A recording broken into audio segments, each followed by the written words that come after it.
About a year ago, I posted a blog article on our website called ADHD is My Superpower. Of the 200 or so blog articles that I've written, I got more positive feedback on that blog post than any of the others. One friend told me that it helped him to understand his brain in a whole new way. And another friend who's a teacher who has sat in on a lot of IEP meetings for kids who have needed support in managing the problem with their ADHD said that it's the first thing that she's ever encountered that talked about the positive aspects of having the diagnosis. Because this blog article reached so many people in such a meaningful way, I decided to try to reach more people with this information by making a video. Plus, it's a pretty cool excuse to wear my cape.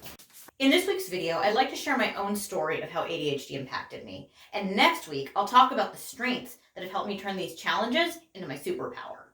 I was diagnosed with ADHD, then just called ADD, when I was 7 years old. My parents did everything right. They had me assessed and tested and given a diagnosis to contextualize what I was experiencing. They brought me to a child psychologist who helped give me tools to manage my inability to focus.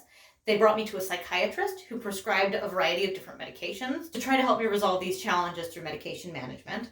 And I even did something called EEG biofeedback, where I would go and watch a screen to try to train my brain to focus differently. Because I was diagnosed at such a young age, having ADD is a core piece of my identity. It's part of what makes me who I am. But when I tell people that I have ADHD, they don't believe me. They look at my adult achievements. They look at the fact that I got straight A's in graduate school, that I opened a private practice in Boston, and then closed that, and then opened a new private practice in Los Angeles, which I then grew into through the Woods Therapy Center, the group practice that I own today.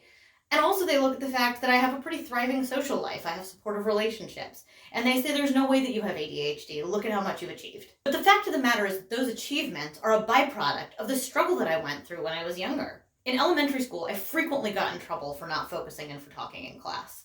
In high school, I made okay grades and managed to coast mostly on my natural intelligence, but in college, I hit a wall by that and mostly got C's. Beyond my academic struggles, my ADD also impacted me socially as a young person. Because of challenges related to my diagnosis, I was pretty socially awkward. I made a lot of fumbles and social faux pas, and I spent most of my youth, and especially my adolescence, feeling like a misfit. Ultimately, at the end of the day, facing these challenges forced me to develop tools that have helped me thrive in adulthood, and I'm grateful for the resilience and fortitude they've given me. Next week, I'll talk about 5 ways that ADHD is my superpower, and that if you have ADHD, it might just be your superpower too.